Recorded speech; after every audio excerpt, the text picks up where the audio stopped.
Hey everybody, it's Safi and Marco Dish Out on Movies, the only movie review show on YouTube to review movies in terms of food. And it's just Marco here to review The Irishman on Netflix. I said Safi was going to review this. She's taking a little bit too long for my liking, so I'm just going to let her do her own little tiny video, and I'll just do the main review. Because we're so behind on horror movies. And I want to get this done. Maybe I would have extended it if I really liked this movie, but to be honest, I'm not going to get to that yet because here's the thing. I want to preface things. I want to do a little prologue before I do the review even. First off, people love statements nowadays. They love statements about movies. They love statements about anything. They just love simple statements. I love this movie. I hate this movie. And if you say something like that, like I didn't like this movie, then that's all people are going to hear. They're not going to listen to I didn't like this movie because. And so, in order for people to not call me a Marvel fanboy, which I can tell you right now, Marvel is, I hate Marvel, especially MCU Marvel. I mean, I love the old comics Marvel before they turned into propaganda comics, but nowadays, I mean, especially after Stan Lee died, I mean, they're raping all of his characters now and destroying them, of course, and they've been doing that for a while, and yeah. But yeah, in order for you guys to believe me, I've seen 10 movies of Scorsese's. 2 of them I saw this year, and then I also saw The Irishman, so really, before this year it was just 7 movies.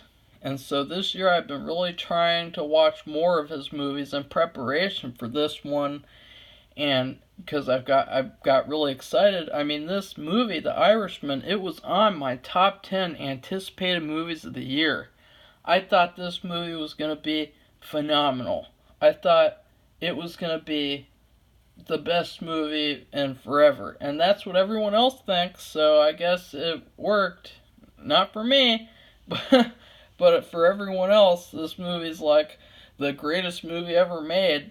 But anyways, I'm going to go through each Scorsese movie, and I'm going to quickly compare it to all the Marvel movies to make people really know how much of a Scorsese fanboy I am compared to Marvel. Number 1, King of Comedy, which I saw last year. King of Comedy, easily better than every Marvel movie ever made. One of the greatest movies ever made. In fact, in my top 10 movies of all time, if not top 20. Goodfellas, easily better than every Marvel movie ever made. After Hours, which I just saw this year, better than every Marvel movie ever made. Taxi Driver, better than every Marvel movie ever made. Wolf of Wall Street, better than every Marvel movie ever made. The Aviator, better than every Marvel movie ever made. The Departed, better than every Marvel movie ever made, even though I still think that it's kind of, I don't like the Departed as much as everyone else does, but I do still think it's better than every other Marvel movie ever made. Cape Fear. This is where it gets complicated, because I would put Cape Fear behind Black Panther. I put it at like number 15. So, but still, it's better than about 1, 2, 3, 4, 5, 6, 7, 8, 9 or so movies, Marvel movies. So yeah, Shutter Island I would put at about the same place, and then The Irishman I would put it behind Guardians of the Galaxy, so it would be at number 17. And so it's still better than 1, 2, 3, 4, 5, 6 Marvel movies. So yeah, And so there you go. When it comes to Scorsese is easily better of a filmmaker than any of the Marvel movies. He just he I mean I'm just doing that so that people won't accuse me of being a Marvel person, because this movie, I did not like it at all. The Irishman, I did not like this movie one bit. I liked the middle. I liked some of the ideas. I liked the story, kinda. I thought that there needed some improvement, but this movie, I don't want to sound like I'm just hating on this movie, but I am, because this movie, I did not like it. I did not think that it worked for me. The de-aging thing was terrible, and on top of that, they gave Robert De Niro eyes, and that made it look even worse. Blue eye contact lenses. I thought that there was a scene where someone's beating up on someone else, and that someone beating the other person up is de-aged. It looked horribly fake. I thought that the first act was a mess. I thought that the last act was a good idea for a last act, like it was very original, but still it was poorly executed. And I thought the middle was the best part of the movie, because the middle is where Al Pacino comes in. He comes in and boom! He injects the movie with this energy and this passion and this fantastic performance. I was not expecting that from him, but this is something that's that's really the big picture about this movie, in terms of my opinion. All the stuff that Scorsese does for the first time is good. And what I mean by that is, number one, he uses Al Pacino in a movie for the first time. That was the best part of the movie. Number two, he had a war flashback. That scene was the best scene for the character in the whole movie, the main character, and that scene literally just spoke. That scene spoke everything you needed to know about that character, and they needed more scenes like that one. Number three, they had a constant running thing where you would meet a new mobster, and they would have a little caption over them, and it would say, this person was brutally murdered in their own home. This person was killed while they were sleeping in their own home. This person was killed in their car. This person was killed here and killed there and killed here and killed there. And that was so epic to see that every single time you met a new mobster. It really, really spoke volumes for these people who just, with Goodfellas and all these other movies, you look at them like, oh, they're having such fun. They're dressed in these nice clothes and they're in this nice place. And in this movie, it really stabs you. It really catches you off guard and just says, oh, this person, they didn't make it. This person, they didn't make it. And I love that. All of that stuff, that was something original. That was something new that Scorsese did. Everything else in this movie is bad. And I don't mean this movie is terrible. I mean, it's certainly not terrible. It's just very disappointing to me, and I don't like it very much at all. I think that this movie, if you were to compare it to anything, it reminds me a lot of the stuff that I didn't like about Godfather Part 1 and the stuff that I didn't like about Black Mass. This movie's basically Godfather meets Black Mass in a bad way, which is unfortunate because I was really excited for this movie.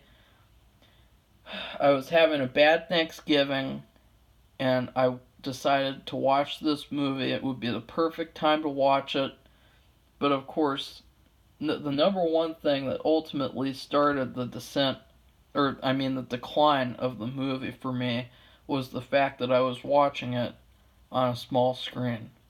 And that's a killer, because this movie is meant to be played in a theater. And I know you're going to say, well, what about After Hours? And what about The Aviator? You didn't watch those in theaters for the first time. Well, with After Hours, here's how I watched it. I was up really late in the middle of the night and I needed to charge my phone. And I looked up this movie and I started watching it on the computer and I watched it until like 3 o'clock in the morning. And it was so perfect. It was so perfect for this movie because that's the movie. It's After Hours. It's early in the morning. It's after midnight. You're all alone. You're having this experience. But with The Irishman, it's supposed to be this grand epic movie and you're watching it on your phone. This movie should be watched in a theater. Still, if you watched it in a theater, I still think it wouldn't be as good. And I know that I'm not talking a lot about the movie itself. I'm more about talking about the movie as a whole. And that's just because I don't want other people who haven't seen the movie to not be discouraged from watching it, because I do think that this movie is worth watching once. And it's just I don't know. I just did not like this movie. I did not like it. If you take away anything from this video, just take away that statement. I did not like this movie. Joe Pesci, he was very good in some parts, but then there were other parts where he just was way too quiet. It was almost like it was almost like he was tranquilized and kidnapped and forced to be in this movie. It didn't really seem like I don't know, I don't think it's because of his age, because I think that he's naturally a very passionate and energetic person. With Robert De Niro, I mean, he did this part better in Goodfellas. In Goodfellas, he's a cold-blooded killer, and he's ice cold by the end of that movie. He's scary. And in this movie, he's a historian. He's the narrator. He's a fatherly type of figure. He's very fatherly in this movie. He's a family man. He's not cold-blooded at all, except for in the war scene. And that scene is his best scene in the whole movie, even though it looks terrible with the de-aging video game graphics. And so, yeah. The directing, I don't know. I don't think that this movie was too long, but I think that for the material that they were focusing on, it was too long. They would spend a lot of time on something that they didn't need to spend it on, and then with another plot line, they would just forget about it and not even bring it up or talk about it or show scenes with that plot. And so I think this movie had a lot of scripting issues, and that's where it comes to my main issue, is that I don't believe this guy one bit. I think this guy's a liar. I think that he needed money, and I think that he wanted to confess something, or he wanted to try to get attention for himself. I do not believe him, and I think that this movie would have benefited a lot if it had brought everything into question. If it had made the movie about, is this guy really reliable? Like in the Joker, we find out at a certain point in Joker that we don't really know if anything that he says is true or not, if anything that happens is true or not. And that's what really would have benefited this movie, is if it was more about, is he telling the truth for real? Can we find evidence to find that this is true? And we don't even get to see the moment. We don't even get to see the moment where he is old and he has this epiphany. I have to tell someone about what happened. All we just see is just he's already telling this person. And so I think that this movie would have benefited from a better script. And I think also that Robert De Niro was miscast. I think that ultimately you should have gotten someone else for this part, because Robert De Niro, he just did not do it for me in this movie. He did not play the character of a cold-blooded killer. And I mean, you look at the picture of this guy on Google, he doesn't look like a joke. He looks like someone who is evil and someone who's going to hell. And Robert De Niro in this movie, he looks like the very sympathetic, uh, oh, I'm just doing this so that I can do it for my family, the Walter White type of person. But even Walter White, he did a much better job of being cold-blooded most of the time. And so, yeah, all in all, I don't like this movie. I don't have any desire to watch it again unless I can watch it in a theater like a movie should be watched on. I think that the music is another weakness. There's a certain song, and it's played over and over again.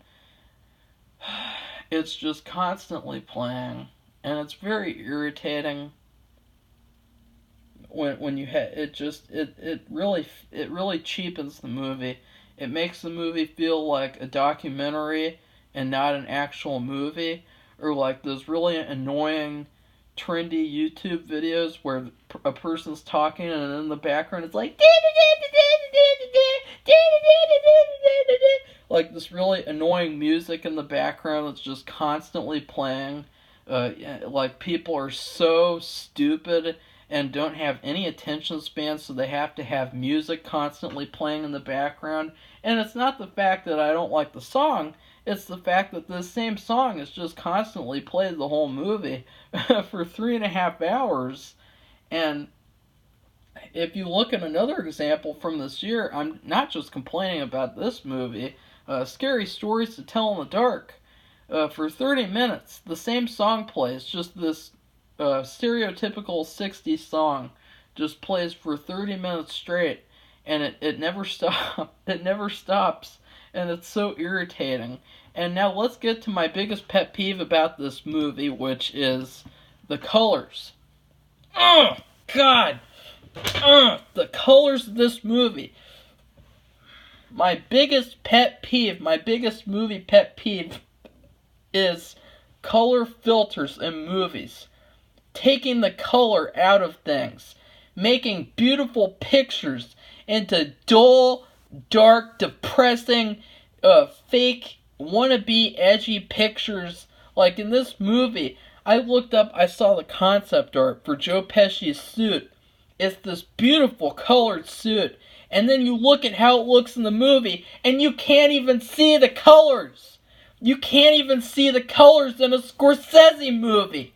And this happens with every historical movie ever made nowadays. Everything has to be, since this took place in this time period, it looks gray. Things look gray. It doesn't look like it does nowadays. There's no color. There was never any color in the olden days. Everything was dark and grainy and edgy, and everything had a gray filter over it. Ugh. This movie was really pushing the limits with that. There were so many times in this movie where there could have been some beautiful, beautiful shots and beautiful locations and beautiful pictures, and there's this puke all over it, and you can't even enjoy it because there's a filter over it and because you can't even see the colors. I never thought I would be saying I can't see the color in a Scorsese movie.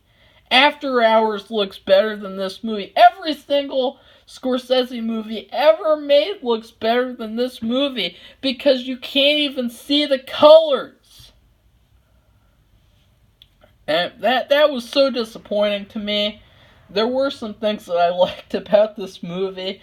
I'll talk about it in another video with Safi because I don't want this video to be too long. As I said, I liked the war scene. I liked the middle portion. I loved Al Pacino. He was epic. Wow, that was weird. He was epic, not whatever I said before. And then, yeah, and that's about it.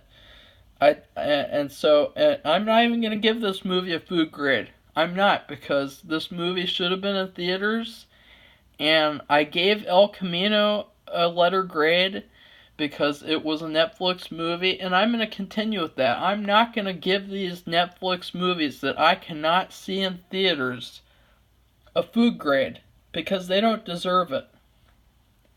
With movies like Honey Boy, Three from Hell, those are just movies, those are real movies that are released, but maybe they're limited screenings, and so I can't see them at the time, but at least they're not released on Netflix and just tell you, oh, just watch it on your phone, just watch it on the computer, just watch it on your TV. Don't watch it on an actual theater screen. So I'm going to give this movie a D-. Yeah, that's right, a D-. And if you're wondering why I'm giving it a D-, it's because I was going to give it a C-, but it's that color grading. That color filtering, the colors, it's like you take a beautiful color pencil picture, and it's really colorful and bright, and you just take a drink, or you take a brown marker, you take a gray marker, and you just scribble all over it and take all the color out and destroy the picture. That's what this movie's like.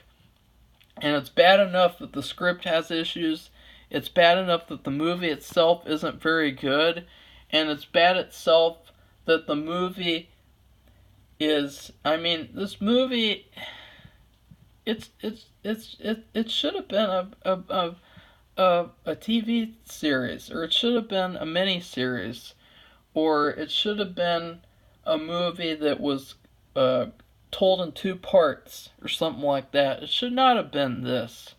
This was not good, and I give it a D- for all that stuff, and it's sad that I have to do that, because I wanted this movie to save the year of 2019, but unfortunately, since it's 2019, the year of bad sequels, agendas, and horrible movies without any effort put into them. I'm not talking about this movie, by the way. That doesn't apply to this movie.